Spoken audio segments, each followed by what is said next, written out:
AITA for suing my neighbor after their kid trespassed and fell into my koi pond? Let me start with why this situation hits me so hard. When I was a kid, my grandfather and I used to visit this botanical garden near his house. It had a gorgeous koi pond, and we'd sit there for hours feeding the fish, watching them glide through the water. He'd tell me about how koi symbolize perseverance and how they swim upstream against the current like little warriors. When my grandfather passed away, it left a huge hole in my life. I wanted something to keep his memory alive, so I decided to build my own koi pond. It took years of saving up, learning about koi care, and planning, but eventually, I created my dream pond, a Japanese-style garden right in my backyard. The pond has it all: a beautiful bridge, flowing waterfalls, and plants that complement the tranquil vibe. The koi themselves are stunning: bright orange, shimmering white, deep black. Some of them were imported directly from Japan and cost more than my car. Maintaining the ecosystem is no small task, but it's worth every penny and every second of my time. About 6 months ago, my life took a turn when Karen moved in next door. I know the name is overused, but she fits the stereotype perfectly. Karen is the kind of neighbor who thinks the world revolves around her. She's loud, entitled, and always has an opinion on things that don't concern her. With her came her son, Timmy, 8M. At first, I thought Timmy was just a curious, playful kid. He'd occasionally wave at me through the fence while I worked on my garden. I didn't think much of it until the day I caught him standing on the bridge over my pond, throwing rocks into the water. I calmly walked over and said, "Hey buddy, you can't be here. This is private property." Timmy just looked at me, shrugged, and said, "But I want to see the fish." I walked him back to his house and explained the situation to Karen. "Karen?" She laughed. "Oh, Timmy loves animals. Don't worry, he's harmless." I told her as politely as I could that my pond isn't just a decoration.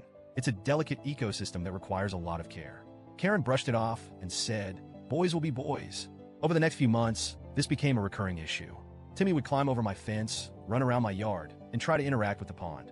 Once, I caught him dumping cereal into the water because he thought the koi would eat it. Another time, he tried to pet one of the fish by reaching into the pond. Each time, I went to Karen. Each time, she dismissed it. "He's just a kid. Relax, he's not hurting anyone," she'd say. I installed no trespassing signs on every side of my fence and locked my gates. I even set up security cameras because I was worried about what might happen if Timmy kept sneaking in. I told Karen in no uncertain terms that if it happened again, I'd have no choice but to involve the authorities. She rolled her eyes and said, "You're being dramatic. Last week, I had to run errands, so I wasn't home for a few hours.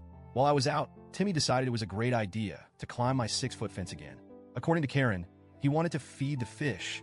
This time, things went horribly wrong. Timmy slipped and fell into the pond, knocking over rocks, plants, and parts of the filtration system in the process. The fall stirred up debris, and the filtration system clogged, causing the water to turn murky. When I got home, Karen was waiting on my porch, furious. Timmy was sitting next to her, crying with a few scrapes on his knees. Karen started yelling at me the moment I stepped out of my car. "How could you let this happen? My son could have been seriously hurt." I was stunned. "Karen, your son wasn't supposed to be in my yard. I've told you a dozen times to keep him out." She shot back, "Well, you should have made your pond safer. What kind of person has a dangerous setup like this with kids around?" I couldn't believe what I was hearing. My private backyard, with its locked fence and clear signs, was suddenly my fault? When I went to check on the pond, my heart broke. Several of my koi were floating lifelessly on the surface, stressed to death by the chaos. Plants I'd spent years cultivating were uprooted, and the filtration system, a critical part of the pond, was beyond repair. I tried explaining to Karen just how much damage her son had caused, but she wouldn't hear it. Instead, she demanded I pay for Timmy's medical bills, which, by the way, were for nothing more than a couple of Band-Aids. I refused. That's when Karen flipped the script. She started bad-mouthing me to the entire neighborhood, calling me heartless and accusing me of endangering children. Suddenly, I was the villain for wanting to protect something I'd poured my heart and soul into.